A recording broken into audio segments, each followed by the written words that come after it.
Então, nós vamos ver 2 temas essa tarde, tá? 2 temas. Então, vamos começar com o primeiro tema. O Dom Frei Jesus disse que iríamos ver o texto que foi preparado pela CNBB, tanto o encontro que foi preparado pelo professor Joel, que eu conheço bem, né? É um texto muito bem feito, do professor Joel, ele é professor na PUC, na Universidade Católica, na Pontifícia Universidade Católica de Goiás, mora lá em Goiânia. E também nós vamos tratar fazer também um elo com aquele caderninho, né, de fascículo para as celebrações, para a oração, para os encontros, né, pastorais. Então, vamos tratar dos 2 ao mesmo tempo. Então, esse primeiro texto, esse primeiro encontro, a gente vai fazer assim, uma coisa mais geral, vai tratar só do que é mais importante sobre a Carta aos Gálatas, o que é mais importante desse encontro e do outro, porque esses encontros teriam que ser feitos cada um em um momento, e nós vamos fazer 2 numa tarde, então a gente não vai falar de tudo, mas vocês vão perceber que após esse nosso estudo aqui, vocês vão entender tudo com mais clareza, vai ficar muito mais fácil acompanhar aí os encontros, não é? E acompanhar a leitura da Carta aos Gálatas. Porque o mais importante é ler o texto bíblico mesmo, né? Como Dom Frei Jesus falou, nós temos a prática de ler todo dia. É quando terminamos de ler o Apocalipse, a gente volta para o Gênesis, começa a ler de novo. Porque assim a gente tem mais intimidade com a palavra, né? E isso não significa que a gente não leia os outros textos, a gente faz essa leitura e também faz a leitura do Evangelho, do dia, não é? Se a gente vai para um curso bíblico, a gente faz aquelas leituras do curso bíblico. Se for para um círculo bíblico, a gente faz as leituras do círculo bíblico. O importante para nós também é ler é o principal, né? Quando a gente lê, a gente sabe o que tem nos livros da Bíblia. Se a gente não lê, né, não dá para saber.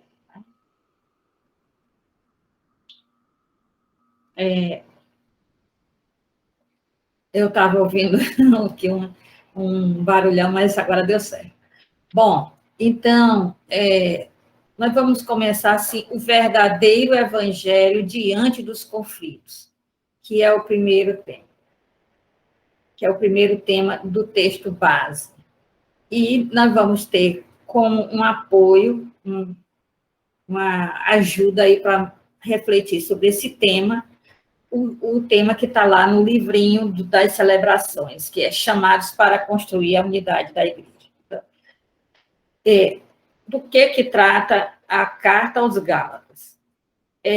A Carta aos Gálatas vai tratar do que é realmente o verdadeiro evangelho.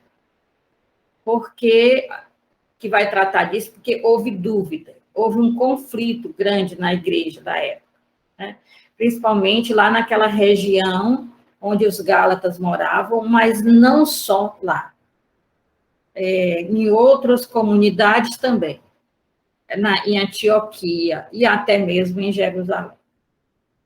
Então, nesse conflito de modos de pensar diferentes sobre o que é a mensagem do Cristo, qual é essa mensagem do Cristo, o que é importante mesmo para quem é cristão, para ser cristão, o que é essencial para ser cristão, qual é a nossa identidade, né? O que Jesus Cristo espera realmente de nós. É isso que é a questão aí. Então, essa dúvida sobre o que é o evangelho, ela surgiu por causa de conflitos dentro da igreja, de pessoas que pensam de modo diferente, querem impor querem impor uma visão, querem impor uma opinião a qualquer custo. Acho que a opinião dessas pessoas estão certas e que essas pessoas querem impor essa opinião. Então, diante disso, nós precisamos saber o que é o verdadeiro evangelho e saber lidar com os conflitos dentro da igreja e construir essa unidade. Nós somos chamados a construir uma unidade dentro da igreja. A unidade da igreja não é uma coisa que acontece automaticamente. A unidade da igreja depende do nosso esforço para construir essa unidade, porque nós somos muito diferentes uns dos outros. Nós temos costumes diferentes, nós temos compreensões diferentes do que é ser igreja, nós temos compreensão diferente sobre o que é mais importante no mundo atual. Tem pessoas que são mais progressistas, tem pessoas que são mais conservadoras. Então, há diversos modos de pensar dentro da igreja. Esses diversos modos de pensar, isso não é negativo, não é ruim. Tá? Faz parte da pluralidade, faz parte dessas coisas que nós, como seres humanos, nós somos diferentes uns dos outros. Né? Mas o problema na igreja não é que haja tantas diferenças. O problema na igreja é quando essas diferenças causam a desunião, causam o conflito. Não é porque há diferenças, há distinções, há diferentes modos de ser, de se comportar e de pensar, que isso deva se tornar um conflito. Mas quando que essas diferenças se tornam um conflito, se tornam uma desunião, né? Uma desavença, quando alguém quer impor o seu modo de ser. Aí isso aí traz essa situação tão difícil para a igreja. Então, nós vamos começar a nossa tarde com isso. E é importante ver que isso já estava lá no ano 50 depois de Cristo, porque significa que nós estamos há 2.000 anos e isso já estava lá. Então, realmente é um desafio que sempre houve na igreja e que sempre haverá, e que vai precisar do nosso esforço para podermos ser unidos. E o esforço para ser unidos acontece quando há humildade e amor. Quando nós não queremos ser mais do que os outros, aí, então, os conflitos são resolvidos, tá bom? Então, vamos aqui começar. Então, essa primeira parte da tarde é esse tema 1, né, que está aí, do jeito que está no livro base, como também da forma como vai aparecer lá no livrinho das celebrações. Vamos continuar aqui.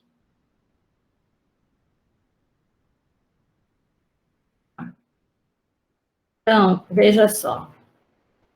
A Galácia é uma região onde hoje está a Turquia, no Oriente, lá é uma região muito importante, porque fica entre dois continentes.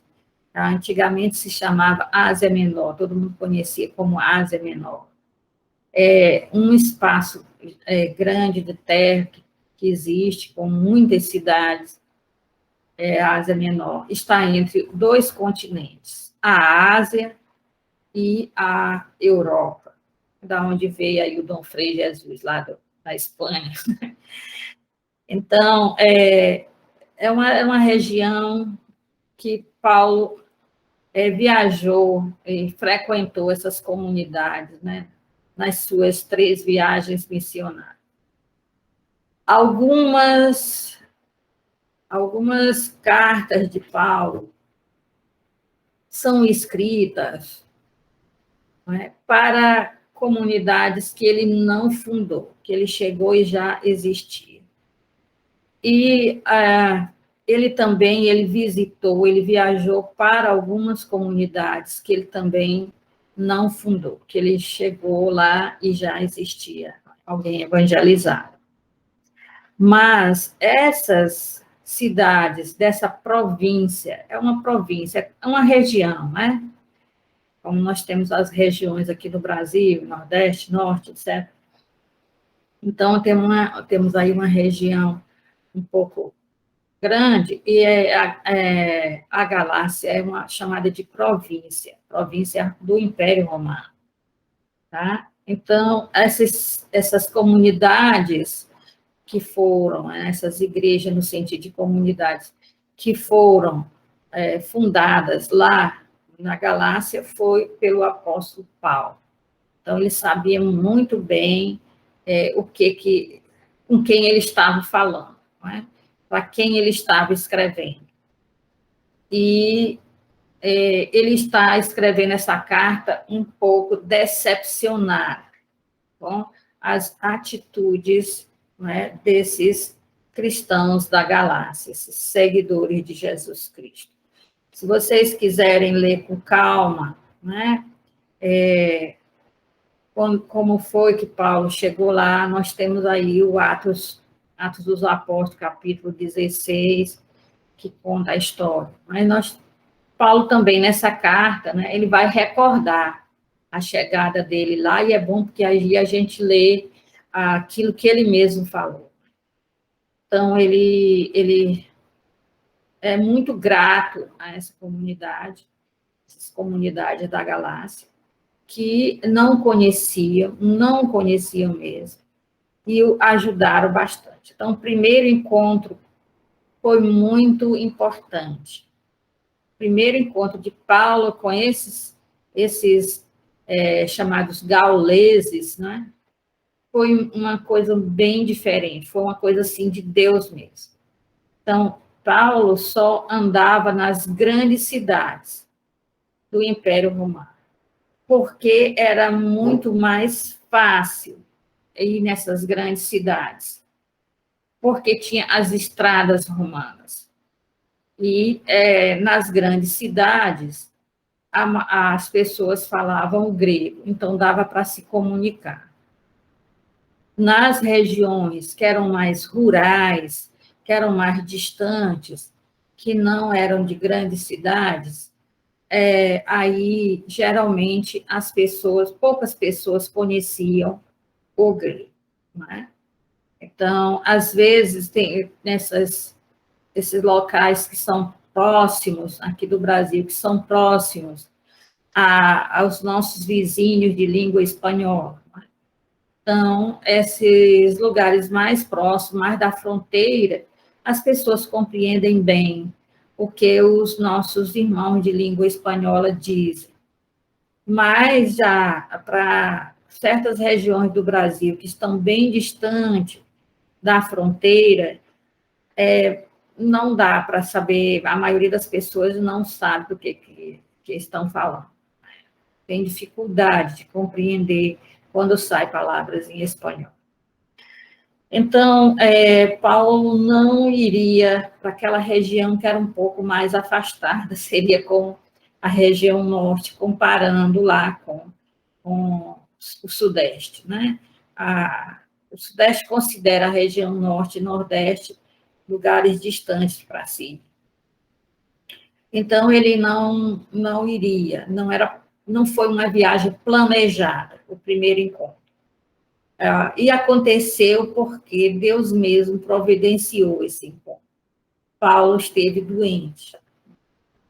Então, foi por causa da doença que ele parou ali naquele lugar, porque senão ele teria atravessado e seguido adiante.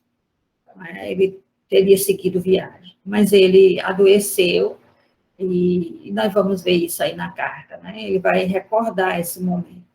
Então, foi uma evangelização que a gente não diz assim por acaso, porque não existe isso. Esse tipo de coisa assim é bem planejado por Deus mesmo.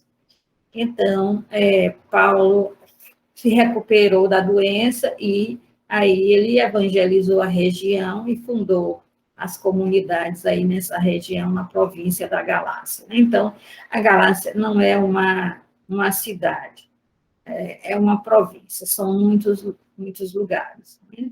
Então, foram várias comunidades aí, dos Gálatas, ou gauleses. São os antigos ancestrais aí dos franceses e irlandeses, etc. Bom, então, provavelmente, essa carta foi escrita lá pelo ano 50 depois de Cristo. É uma opinião que a maioria dos estudiosos são a favor. Então, não é uma carta que esteja, assim, muito distante assim, como se fosse no final do primeiro século. Né? Não, essa carta é uma carta que faz parte dos inícios de Paulo, dos inícios da atividade missionária de Paulo. Não é uma carta que venha muito posterior. Tá? Bom, e qual é o problema? Então, nós dissemos que o problema é o conflito. Então, nós precisamos conhecer um pouco do que são os judaizantes, porque os judaizantes é que provocaram esse conflito. Eles que causaram toda a dificuldade e sofrimento que fez com que Paulo escrevesse a carta. Quem são os judaizantes? Vocês estão vendo aí essa figura que eu coloquei, são de dois homens. Um homem de cultura oriental, de cultura hebraica, né? Ou árabe. Né? Então, a característica dele veja, a forma como se veste é importante, né? A forma como usa o cabelo, usa a barba, tudo isso é importante. Para eles, por exemplo, a barba faz parte da honra. Um homem sem barba não seria um homem assim, de palavra, um homem honesto, seria assim, um vagabundo. Certo? Então, para eles, a barba é a honra, eles deixam o cabelo crescer também, barba e cabelo. E nós temos aqui um homem de cultura grega, tem o rosto limpo. Para eles, usar barba é uma coisa, é um absurdo isso. Eles não deixam o cabelo crescer, nem barba, e o modo de se vestir é um modo totalmente diferente.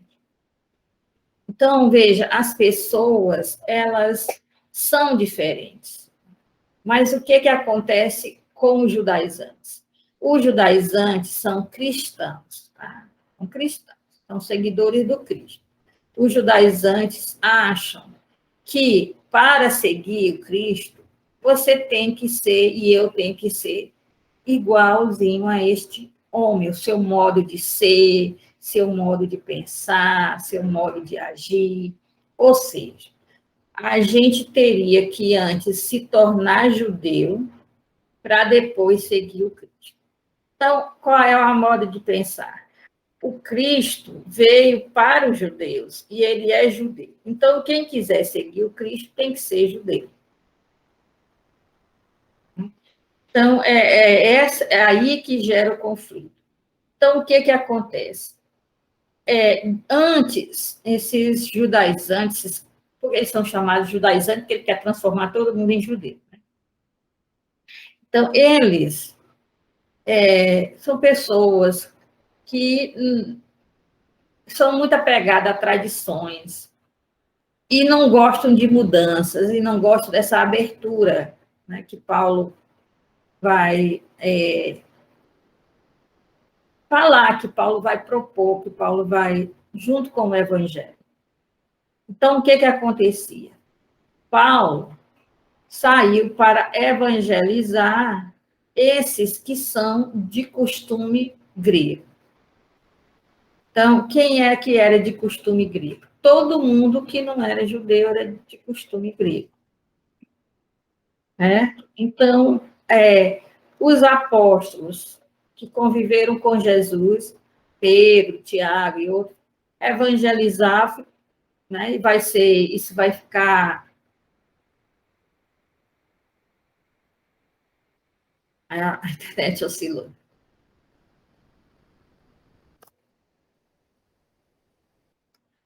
Eu não sei se vocês conseguem me ouvir.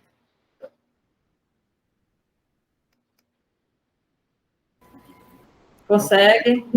Estamos ouvindo, sim. Tá bem, obrigada.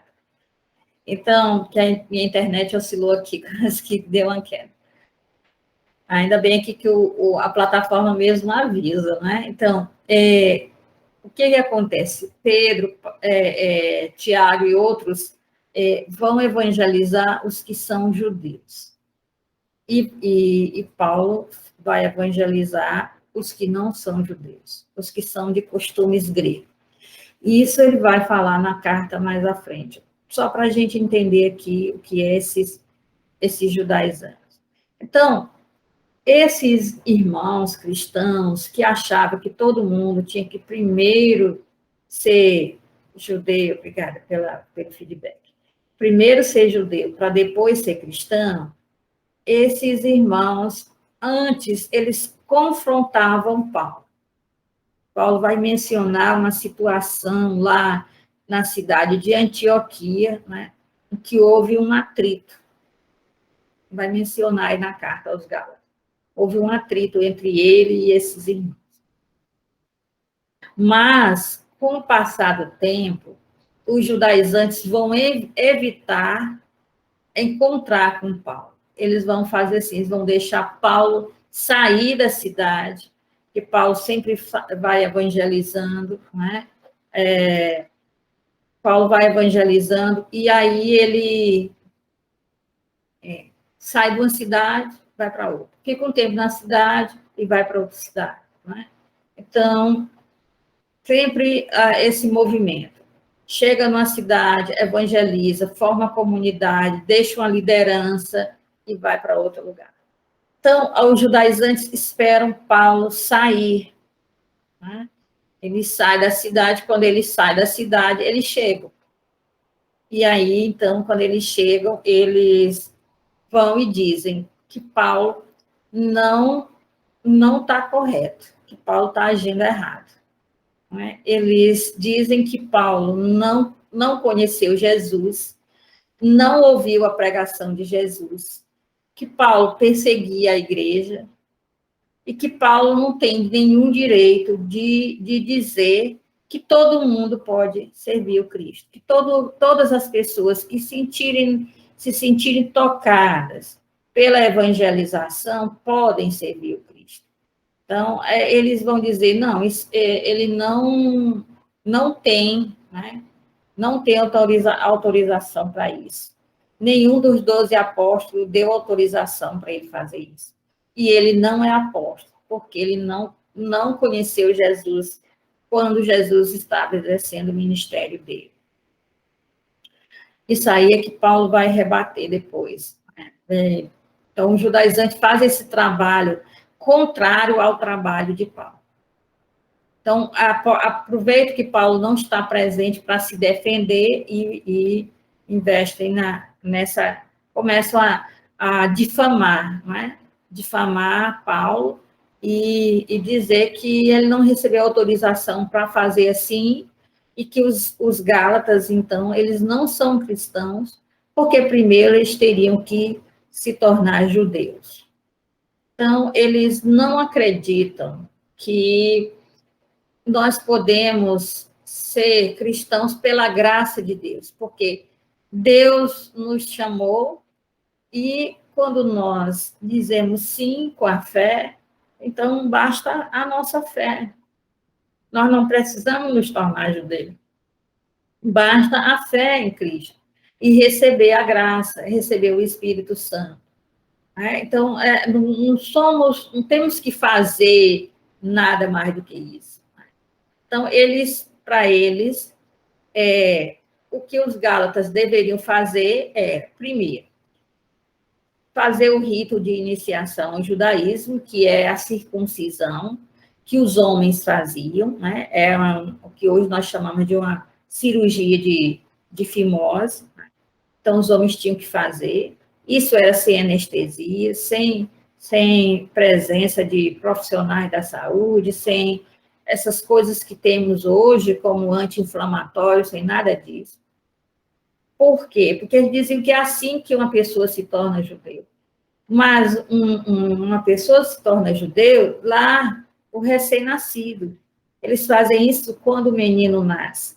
Não é adulto. Né? E eles exigiam isso dos adultos. Então, era muito complicado para os homens aceitarem, não é? Esse tipo de exigência. Bom, então, depois que fizesse essa circuncisão, ia ter que cumprir todos os costumes, todos os preceitos da lei de Moisés. Então, quer dizer, para poder conseguir a salvação. Então, quer dizer que a salvação não era, eles não entendiam a salvação como uma graça de Deus, como algo que Deus nos oferece na cruz e na ressurreição. Para eles, a salvação era fazendo tudo que um judeu tem que fazer. Dos seus costumes, das suas leis, dos seus preceitos. Tá? Então, Paulo, ele vai dizer o seguinte, ele vai enfatizar a graça, em vez do legalismo, né? Desse monte de práticas, de tomar a lei ao pé da letra, quando eu falar lei aqui, estou falando do Pentateuco, tomar o Pentateuco todo ao pé da letra, todas aquelas normas, todos aqueles preceitos, aqueles costumes. E ele vai dizer que realmente ele perseguiu a igreja, mas ele tem uma vocação, né, que ele foi chamado por Deus desde o primeiro momento da vida dele, ele foi chamado por Deus. E ele, quando ele perseguia os cristãos, é porque ele não tinha consciência desse chamado. Mas quando ele teve aquele encontro com Cristo, ele tomou consciência do chamado que Deus fazia. É um chamado para evangelizar. É muito interessante, porque aí o professor Joel, ele coloca que o verbo evangelizar, junto com a palavra evangelho, aparece 7 vezes só no primeiro e segundo capítulo, aparece tantas vezes assim. Quer dizer que Paulo quer enfatizar que ele é apóstolo, ele tem uma vocação para ser apóstolo. E apóstolo é uma palavra grega que quer dizer enviado, né? Enviado com uma autoridade. Então, Paulo é enviado por Deus com autoridade que vem de Deus para dizer a boa notícia de Cristo. Então, ele se sente apóstolo porque foi Jesus que o enviou, que deu essa missão para ele, né, quando encontrou-se com ele. Então, ele não é diferente dos 12 apóstolos, porque os outros 12 tiveram que ser enviados pelo Cristo ressuscitado. Né? Aqueles outros, eles conviveram com o Cristo, conviveram. Mas, quando Cristo foi crucificado, eles romperam com Cristo, eles abandonaram Cristo. Eles se esconderam, ficaram escondidos, com as portas fechadas. Então, eles ficaram com medo de ir para a cruz também e caíram na consciência de que tinham se enganado, tinham perdido o tempo deles seguindo Jesus. E começaram depois de algum tempo, fazer o que faziam antes, né? No Evangelho, Pedro diz, vamos pescar, né? Foram pescar. Então, voltaram à vida de antes. E Jesus, o Cristo ressuscitado, teve que ir falar com cada um, resgatar cada um, né? Porque eles mesmos, se dependesse deles, eles não teriam mais se reunido, nem nada, porque já não acreditavam mais em Jesus, desde que Jesus foi crucificado. Né? Então, o Cristo ressuscitado teve que ir buscar cada um deles, cada um. E o Cristo ressuscitado teve que enviar cada um, porque se dependesse deles, eles não iriam. Né? Então, todos foram enviados por Cristo ressuscitado. Então, se todos foram enviados pelo Cristo ressuscitado, que diferença tem Paulo deles? Né? Ele, só porque ele não conheceu Jesus, mas ele compreendeu Jesus melhor do que muita gente que conviveu com Jesus. Né? Tá? Então, ele vai, é isso que de início aí, no capítulo 1, ele vai deixar bem claro. Eu não preciso de carta, de autorização de ninguém. Quando a gente viaja, dão uma carta para apresentar a gente. Né? Então, eu mesma estou falando para vocês com a autorização do bispo. Vocês não me conhecem. Então, ele diz, eu não preciso disso. Porque o próprio Cristo ressuscitado é que me deu autorização e me deu essa missão. Tem mais, por que ele insiste tanto na palavra evangelho? É porque evangelho é boa nova, é boa notícia. E realmente, falar do amor de Jesus por nós, falar do amor do Pai por nós, falar que Deus estava disposto a tudo para nos salvar, por amor a nós, sem a gente merecer. É uma notícia muito boa, gente. É uma notícia maravilhosa. É realmente boa notícia.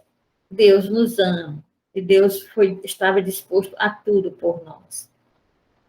E se a gente corresponder a esse amor, mesmo com problemas, mesmo com sofrimento, nós estaremos bem, porque Deus está conosco.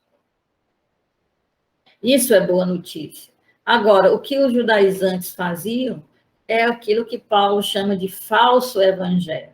Não é apenas outro evangelho, é um evangelho falso, porque não é boa notícia. Essa exigência de que a pessoa tem que fazer um monte de coisa, até correr risco de morrer, de uma ferida em um membro delicado. Isso, para poder se tornar cristão, tem que abrir mão de todos os seus costumes, do seu modo de viver, de entender a vida, até de se vestir, de tudo. Romper com tudo, com tudo que pensa, para pensar diferente. Então, isso aí não é boa notícia. Isso aí é uma péssima notícia. Não pode ser chamado de evangelho. E é muito interessante que Paulo vai dizer, não é, quando ele recordar toda a discussão que houve lá na cidade de Antioquia, quando ele entrou em discussão com os judaizantes e com Pedro, né? Ele vai dizer assim, essas coisas vocês não estão dispostos a fazer. Por que vocês exigem que os outros façam? Então, nenhum desses homens estaria disposto a fazer isso. Por que querem exigir dos outros? Então, vocês estão vendo aí que a situação é bem complicada. Porque se os judaizantes tivessem conseguido impor o modo deles de ser cristão, nós hoje não seríamos cristãos. O cristianismo não teria tido esses 2000 anos de história, porque ele seria um grupo dentro do judaísmo, e somente judeus, né, poderiam ser cristãos.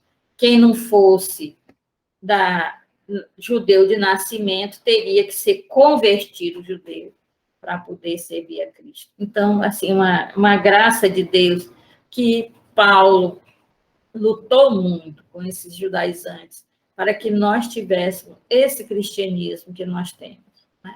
E essa carta também nos ajuda nesses conflitos, né, que nós temos hoje com pessoas muito conservadoras, que às vezes rompem com bispos, com o Papa, né? Então, todas essas coisas, porque acham que deve ser católico de tal e tal jeito, e se não for assim, não é verdadeiro católico. Tá? Então, tem todas essas coisas que ainda hoje estão aí. Então, nós temos aqui o tema central da carta aos Gálatas, é essa questão.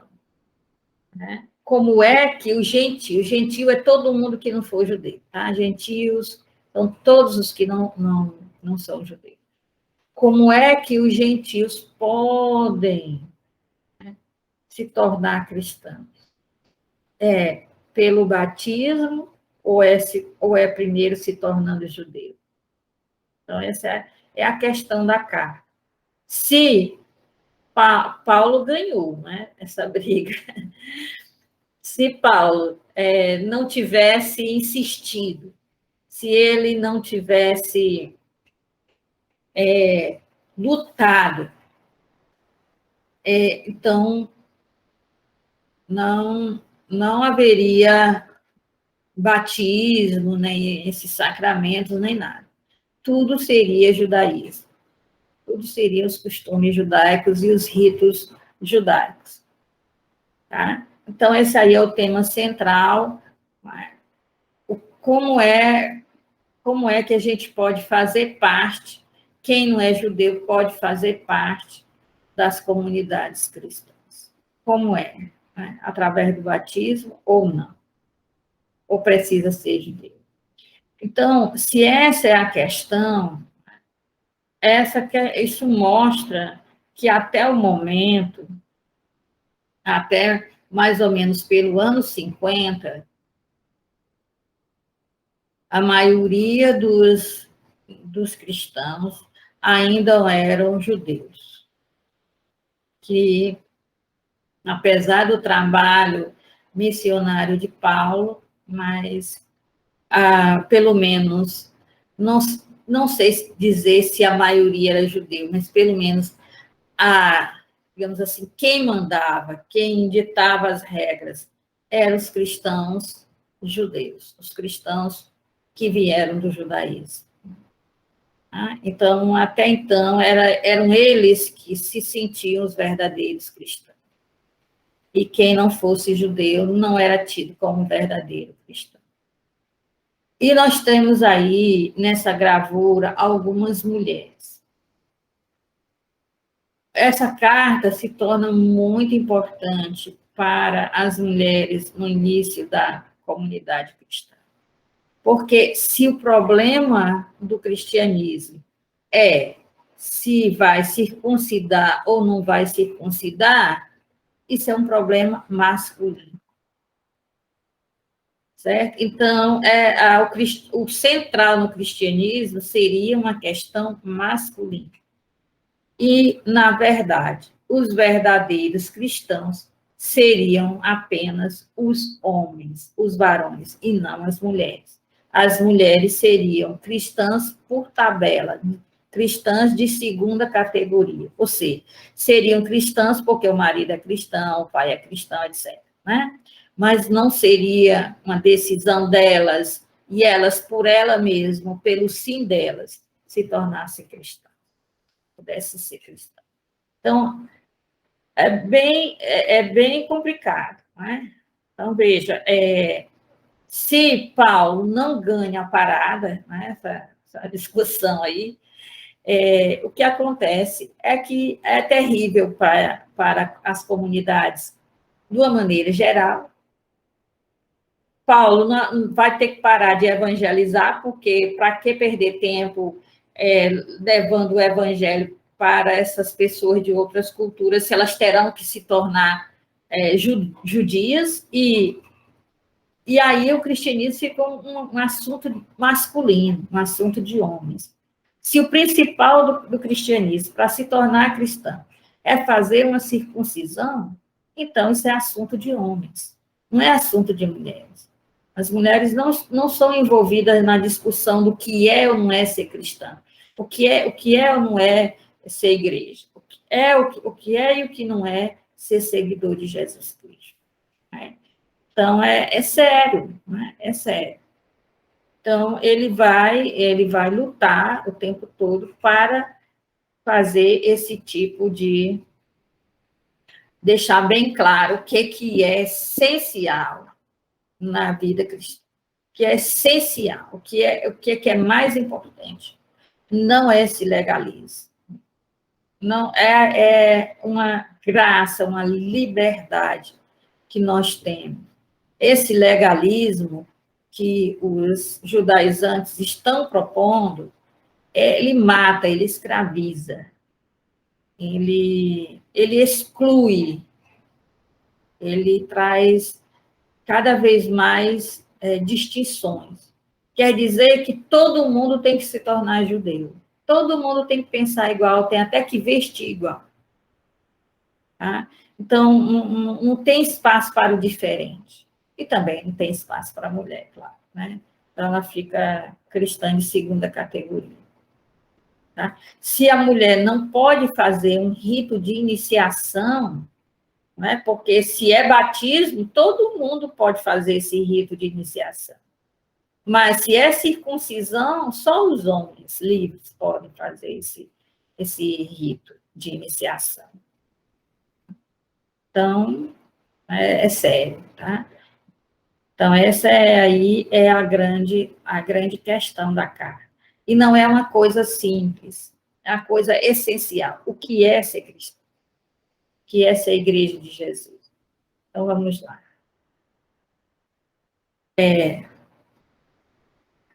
A proposta de Paulo e da carta aos Gálatas é que esses grupos tão diversificados possam formar comunidades onde haja amor entre as diferenças. Uma comunidade que seja unida. Unida não é pensar igual. Unida é respeitar a forma do outro ser. Unido não é fazer tudo igual o outro faz. Isso não existe. Unido é respeitar e acolher. E na igreja há o serviço da liderança, que é o serviço da unidade. A liderança nas comunidades cristãs, né? Tanto aquelas pessoas que têm o sacramento da ordem, quanto lideranças menores, mas essas lideranças elas estão aí para favorecer a unidade dessas pessoas tão diferentes. Se uma liderança não favorece a unidade, ela não está agindo corretamente como deve ser o serviço, né, da autoridade na igreja, que é o serviço da unidade na caridade, que não é só do Papa, é principalmente do Papa, mas não só dele. Então, a proposta é essa, é que haja espaço para incluir o diferente. Ora, éramos todos membros da comunidade cristã, éramos judeus, mas agora os que não são judeus foram evangelizados. Então, eles têm que ser acolhidos do jeito deles. Né? Tá? Então, como é que isso acontece? Vai mostrar Paulo.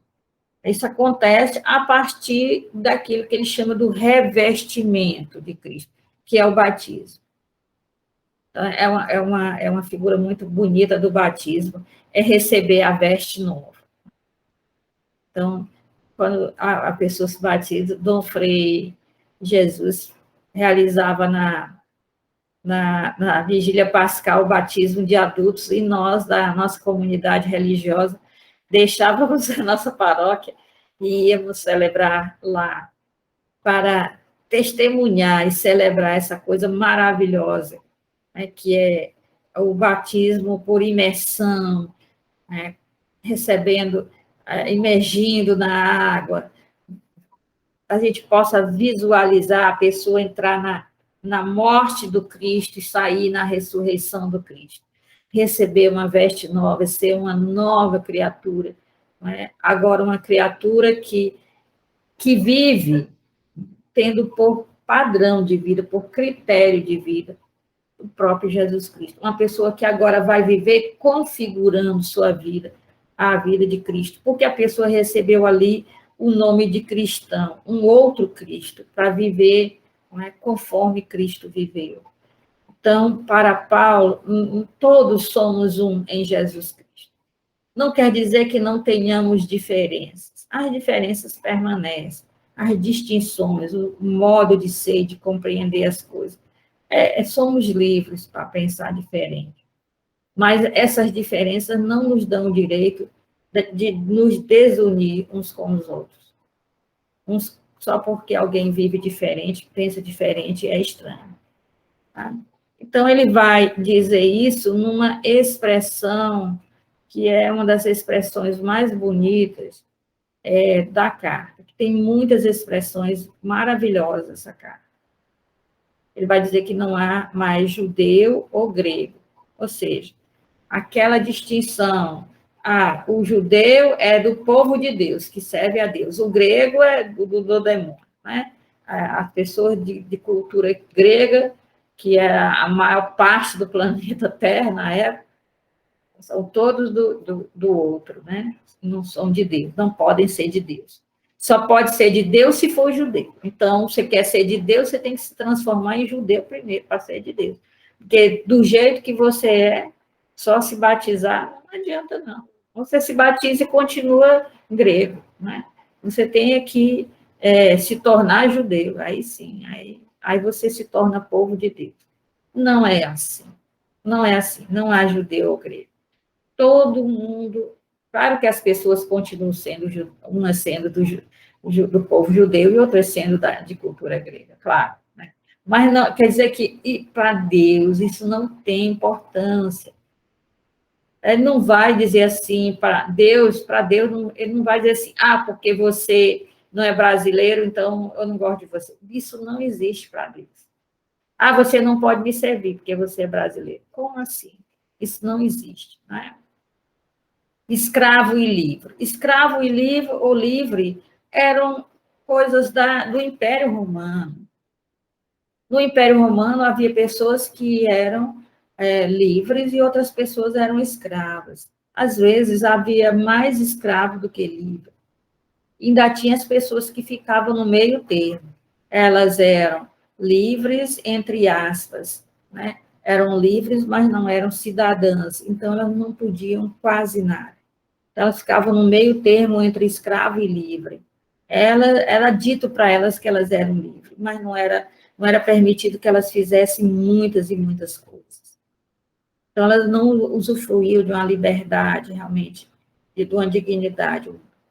Então, para Deus, isso não existe, para a comunidade cristã, isso não existe.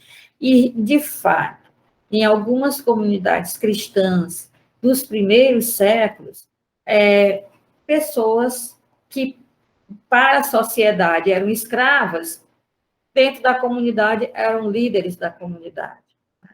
Porque na comunidade todos eram irmãos. Então, o cristianismo realmente revolucionou a forma de se relacionar, das pessoas se relacionarem naquela cultura, naquela época. Homem ou mulher. Né? Também para Deus não tem isso. Esse aqui é o verdadeiro servidor porque é homem, fez a circuncisão. Aquela lá é mulher, não faz circuncisão, por isso não é de verdade. Né? Não é uma pessoa que seja totalmente de Deus. É de Deus por causa do marido que é de Deus. Né? Então, ele vai dizer isso aí é um absurdo, isso aí só funciona num ambiente que não tem Jesus. No ambiente de Jesus não há distinção de pessoas, ninguém fica menor do que ninguém por causa dessas coisas. Uma mulher não é menor na sua dignidade do que um homem diante de. Aliás, a igreja está cheia de mulheres. A vida da igreja, todos esses 2000 anos, foi trabalho de mulher, muito trabalho de mulher. E, sabe, a pessoa, hoje em dia, nós podemos dizer, será que uma pessoa rica é mais importante dentro da comunidade cristã do que a pessoa pobre? Se for, tá ruim. Não é para ser assim, não, que todos nós somos irmãos, em Cristo, todos vós sois um em Cristo Jesus. Todos somos e de igual dignidade, né, em relação a Cristo, salvou todo mundo, salvou o escravo, salvou o livre, salvou o pobre, salvou o rico, salvou o homem, salvou a mulher, o indígena e o que não é indígena. né? O negro e o que não é negro. Não existe isso de ninguém ser mais do que ninguém. Tá? Então, isso aí é uma proposta bastante revolucionária e pena que, depois de 2000 anos de cristianismo, a gente ainda tenha preconceito, ainda acha que fulano é mais do que cicrano por causa de cor, ou de etnia, seja lá do que for, de dinheiro. De dinheiro, um absurdo. A pessoa morre, não leva nada. Como é que a pessoa pode ser mais do que outra? Né? Ou de estudo, ou qualquer outra coisa. Isso aí é um absurdo. Não deve haver isso dentro da comunidade cristã. Tá? É isso que ele está tratando. Então, ele vai trabalhar aí, né, em Gálatas, capítulo 3, lá mais para o finalzinho, ele vai dizer que a lei, para que serviu a lei? Para que serviu essas coisas que os judaizantes dão tanta importância, né? Tem que fazer a circuncisão e cumprir toda a lei. E a circuncisão já é cumprimento da lei, porque a circuncisão é porque a lei diz que para estar dentro da aliança tem que estar circuncidado. Né? Então, ele vai dizer para que serve a lei.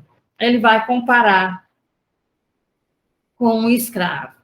O escravo que cuidava das crianças, né? Era chamado de pedagogo, que ele ensinava batendo, dando castigo nas crianças. Então, o escravo, né?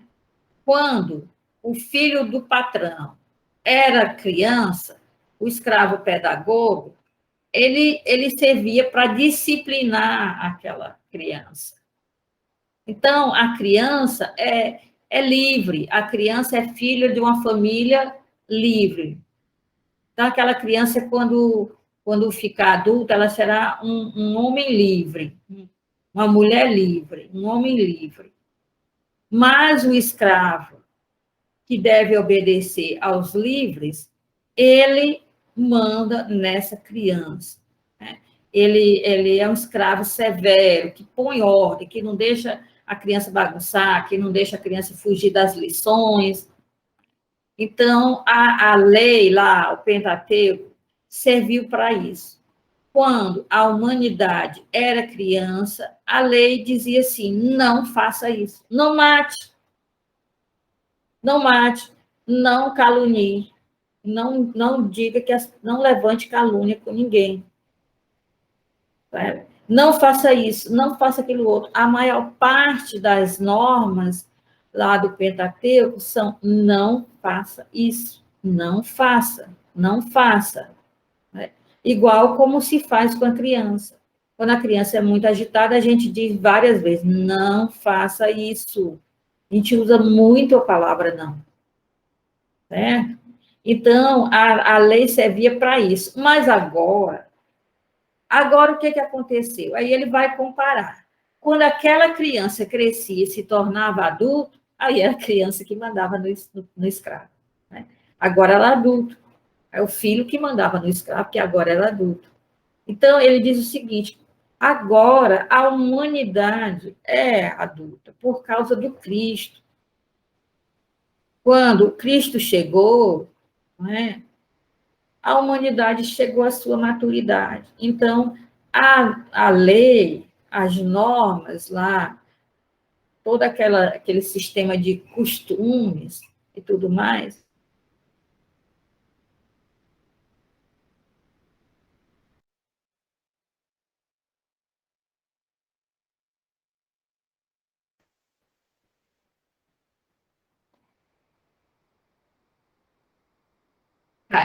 caiu. Estão conseguindo me ouvir, basta um sinal aí que a internet ficou ruim, de repente. Então, agora que o Cristo chegou, aquelas normas, elas só têm sentido em Cristo, algumas não têm mais sentido, como a lei da circuncisão. Tá? Então, esse poder da lei é igual ao poder do escravo. Quando a criança cresce, o escravo não tem mais poder. Ele vai dizer que a lei não salvava a gente, não salvava ninguém.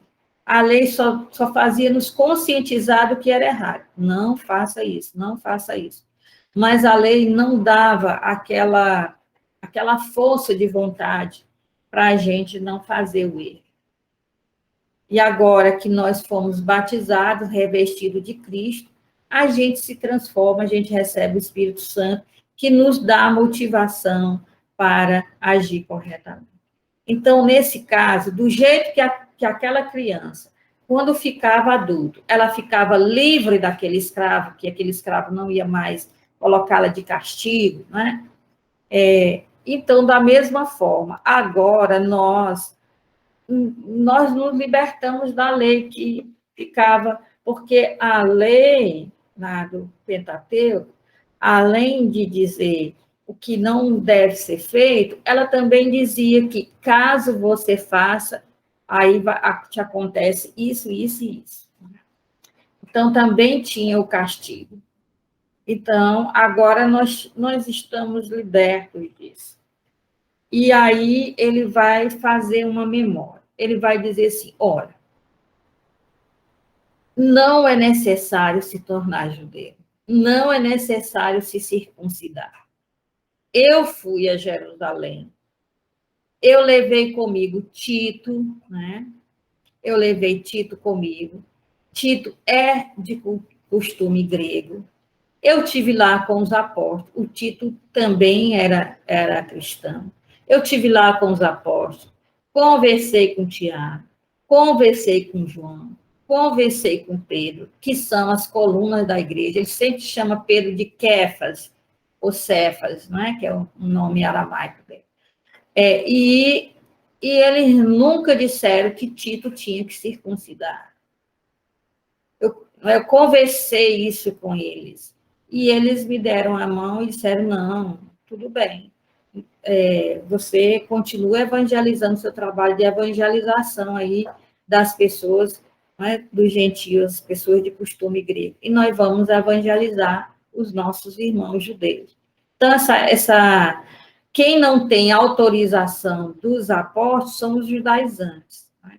E eu tenho autorização de Cristo, porque Cristo foi que me mandou fazer isso, e os apóstolos lá de Jerusalém concordaram comigo, as colunas da igreja concordaram comigo.